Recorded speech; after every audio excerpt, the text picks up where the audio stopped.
வணக்கம். மாநில செய்திகள் வாசிப்பவர் சுதா குமரன்.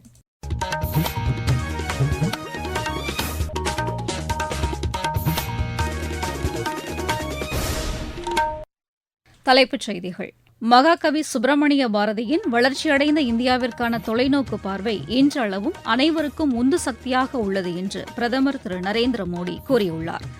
பாரதி கலாச்சார மையங்களை பல்வேறு நாடுகளில் பிரதமர் ஏற்படுத்தி வருவதாக மத்திய இணையமைச்சர் திரு எல் முருகன் தெரிவித்துள்ளார். உலகத்தரம் வாய்ந்த சுகாதார நிபுணர்களை உருவாக்குவதை உறுதி செய்யும் நோக்கில் மருத்துவ கல்வி மேலாண்மை அமைப்பு ஏற்படுத்தப்பட உள்ளதாக தமிழக அரசு கூறியுள்ளது. வங்கக்கடலில் நிலை கொண்டுள்ள ஆழ்ந்த காற்றழுத்த தாழ்வு பகுதி அடுத்த 24 மணி நேரத்தில் இலங்கை தமிழக கடற்கரையோர பகுதிகளை நோக்கி நகரக்கூடும் என்று வானிலை ஆய்வு மையம் தெரிவித்துள்ளது. உலக ஸ்குவாஷ் சாம்பியன் போட்டியின் ஆடவர் மற்றும் மகளிர் பிரிவில் இந்தியா காலிறுதிக்கு முன்னேறியுள்ளது. இனி விரிவான செய்திகள்.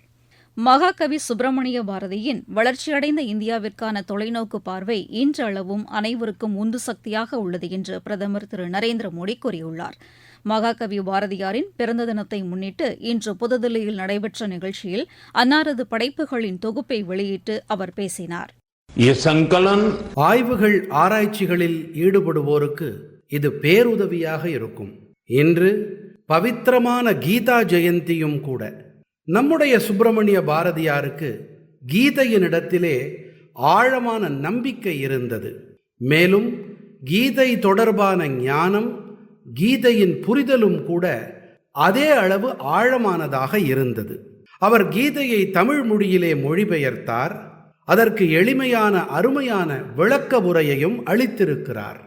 நீங்களே பாருங்கள், இன்று கீதா ஜெயந்தி மட்டுமல்ல, சுப்பிரமணிய பாரதியாருடைய பிறந்த நாளுமாகும்.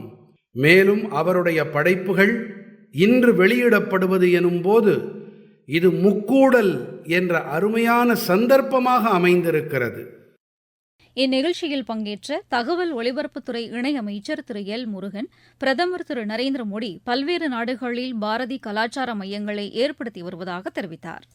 பாரதியார் அவர்களை சொல்லும் பொழுது நம்மளுடைய காசியை நாம் மறக்க முடியாது. வாரணாசியில் இருக்கிற இந்து பனாரஸ் யூனிவர்சிட்டியில பாரதியாருக்கு பெருமை சேர்க்கும் விதமாக பாரதியாரினுடைய ஸ்பெஷல் இருக்கையை அங்கு அமைத்து கொடுத்து நமக்கு பெருமை சேர்த்தது நம்மளுடைய மாண்புமிகு பிரதமர் திரு நரேந்திர மோடிஜி அவர்கள். உலகம் முழுவதும் திருக்குறளுக்கு கலாச்சார மையங்கள் அமைக்கணும் என்று சொல்லியிருந்தோம். அதே போல இன்றைக்கு ஒவ்வொரு வெளிநாடுகளுக்கும் செல்லும் பொழுது அங்கு நம்மளுடைய பாரதியாருடைய கலாச்சார மையங்களை இன்றைக்கு நிறுவிக் கொண்டிருப்பது நம்மளுடைய மாண்புமிகு பிரதமர் திரு நரேந்திர மோடிஜி ஐயா அவர்கள். இதெல்லாம் எதை காட்டுகிறது? தமிழ் மேல, தமிழ் மக்கள் மேல, தமிழ் மொழி மேல, தமிழ் கலாச்சாரத்தின் மேல, தமிழ் பண்பாட்டின் மேல ஒருவருக்கு பிடிப்பு இருக்கிறது, அவர் உயிர் நாடியாக இருக்கிறது என்பதுதான் இதெல்லாம் நமக்கு காட்டுகிறது. அதே நேரத்தில் இன்றைக்கு பாரதியார் அவர்களுடைய 143வது பிறந்த தினத்தை நாம் கொண்டாடுகின்ற இந்த வேளையில் நம்முடைய மாண்புமிகு பிரதமர் அவர்கள் நமக்காக பாரதி படைப்புகளை அவர் கைகளால் இன்றைக்கு சமர்ப்பிப்பது நமக்கெல்லாம் பெருமை. மாநில மருத்துவ கல்வி மேலாண்மை அமைப்பு ஒன்று ஏற்படுத்தப்பட உள்ளதாக தமிழக அரசு அறிவித்துள்ளது.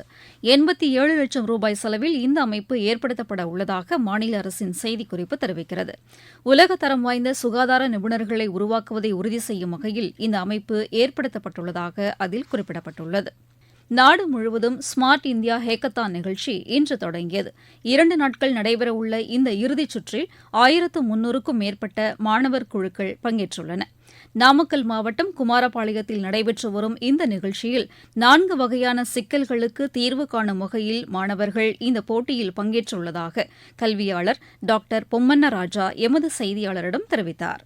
இன்னைக்கு நம்ம கல்லூரியில ஸ்மார்ட் இந்தியா ஹேக்கத்தான் 2 நாட்கள் நடைபெற்று கொண்டிருக்கிறது. இந்த நிகழ்வுக்கு பல மாணவர்கள் இங்க வந்து கலந்துட்டு இருந்திருக்கிறாங்க. இன்னைக்கு ஒரு 22 டீம் இங்க வந்து அவங்களோட ஐடியாஸை ப்ரெசென்ட் பண்றாங்க. இந்த ஐடியாஸ் வந்து எங்கிருந்து அவங்க இது பண்றாங்க, ஒரு இண்டஸ்ட்ரீஸ் ஒரு ரிக்குவயர்மெண்ட் இருக்கும், இல்ல ஒரு காமர்ஸ் பிசினஸ் பண்றவங்களுக்கு ஒரு ரிக்குவயர்மெண்ட் இருக்கும். பசங்க அதுக்கு ஒரு தீர்வை கண்டுபிடிச்சு இங்க அந்த ஐடியாஸை ப்ரெசென்ட் பண்றாங்க. இது வந்து 4 விதமான டைட்டில்ல அந்த ஐடியாஸை கவர்மெண்ட் ஆஃப் இந்தியா ஐடென்டிஃபை பண்ணி கொடுத்துருக்காங்க. ஒன்னு வந்து டெக்னாலஜி சொல்யூஷன்ஸ் வந்து அவங்க வேரியஸ் செக்டார்ல கேட்டிருக்கிறாங்க. அதுக்கு நம்ம இங்க வந்திருக்கக்கூடிய பசங்க ஒரு தீர்வை கொடுக்கறதுக்கு ஒர்க் பண்ணிட்டு இருக்காங்க. இந்த ரினியூவபிள் எனர்ஜி சோர்சஸ் அதை எப்படி ஆப்டிமைஸ்டா நம்ம யூஸ் பண்ண முடியுங்கிறதுக்கு ஒரு தீர்வை கேட்டிருக்கிறாங்க. இதனால பாத்தீங்கன்னா கல்லூரி மாணவர்களை தாண்டி இதை சார்ந்த மற்ற கல்லூரிகளுக்கு ஒரு பெரிய மோட்டிவேஷன் அமைஞ்சிருக்கு. ஸோ இவ்வளவு பெரிய ப்ரோக்ராம் இந்த ரீஜன்ல நம்ம ஆர்கனைஸ் பண்றதுங்கிறது எங்களுக்கு கிடைச்ச மிகப்பெரிய ஒரு அருமையான தருணமா நினைச்சுக்கிறோம்.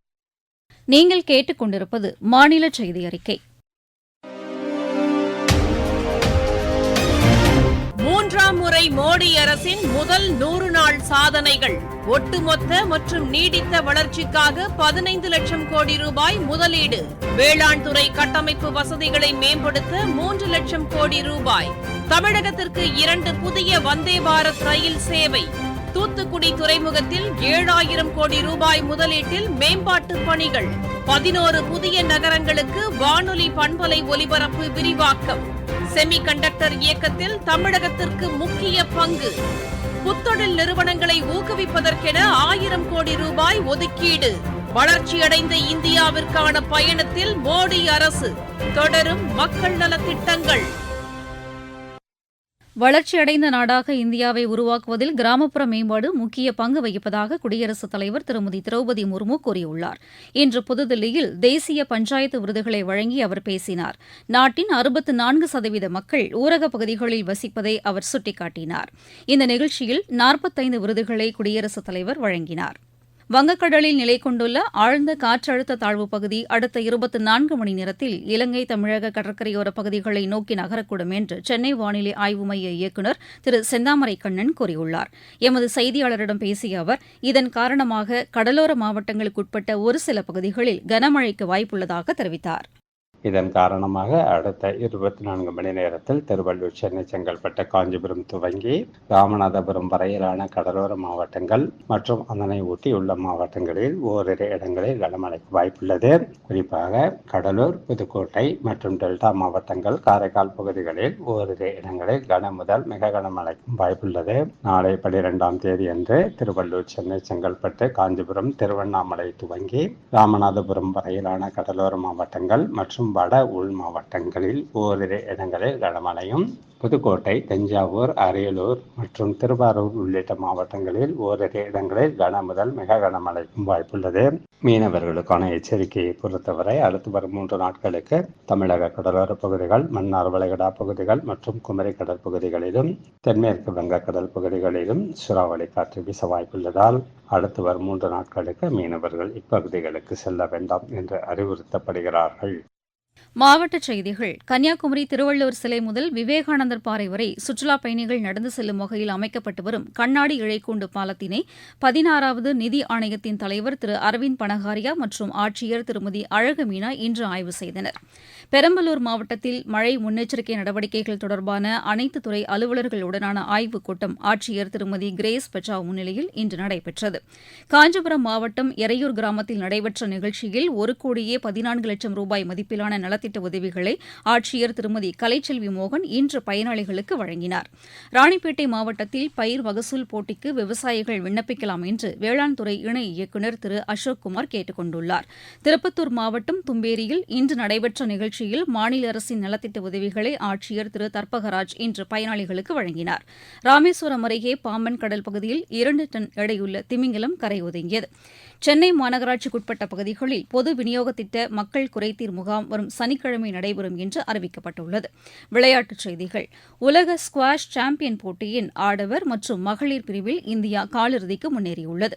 ஹாங்காங்கில் நடைபெற்று வரும் இப்போட்டியின் காலிறுதிக்கு முந்தைய சுற்று ஆட்டத்தில் இந்தியா 2-1 என்ற ஆட்டக்கணக்கில் ஆடவர் பிரிவில் மலேசியாவையும் மகளிர் பிரிவில் ஆஸ்திரேலியாவையும் வென்றது. ஒடிஷா மாஸ்டர்ஸ் பேட்மிண்டன் போட்டியில் இந்தியாவின் தஸ்னிம் மிர் காலிறுதிக்கு முந்தைய சுற்றுக்கு முன்னேறியுள்ளார். இன்று நடைபெற்ற மகளிர் ஒற்றையர் பிரிவு முதல் சுற்று ஆட்டத்தில் அவர் 21-11, 21-5 என்ற செட் கணக்கில் இத்தாலியின் ஜியானா ஸ்டிக்லிச்சை வென்றார். ஸ்ரேயா லேலே, ஐரா சர்மா, அன்மோல் கார்ப் ஆகியோர் மகளிர் ஒற்றையர் பிரிவிலும், ருத்துபர்ணா பாண்டா, ஸ்வேதபர்ணா பாண்டா இணை மகளிர் இரட்டையர் பிரிவிலும், சதீஷ்குமார் கருணாகரன், ஆத்யா வரியத் இணையும் சாத்விக் ரெட்டி வைஷ்ணவி இணையும் கலப்பு இரட்டையர் பிரிவுகளில் காலிறுதிக்கு முந்தைய சுற்றுக்கு முன்னேறியுள்ளன. மீண்டும் தலைப்புச் செய்திகள். மகாகவி சுப்பிரமணிய பாரதியின் வளர்ச்சியடைந்த இந்தியாவிற்கான தொலைநோக்கு பார்வை இன்றளவும் அனைவருக்கும் உந்து சக்தியாக உள்ளது என்று பிரதமர் திரு நரேந்திர மோடி கூறியுள்ளார். பாரதி கலாச்சார மையங்களை பல்வேறு நாடுகளில் பிரதமர் ஏற்படுத்தி வருவதாக மத்திய இணையமைச்சர் திரு எல் முருகன் தெரிவித்துள்ளார். உலகத்தரம் வாய்ந்த சுகாதார நிபுணர்களை உருவாக்குவதை உறுதி செய்யும் நோக்கில் மருத்துவ கல்வி மேலாண்மை அமைப்பு ஏற்படுத்தப்பட உள்ளதாக தமிழக அரசு கூறியுள்ளது.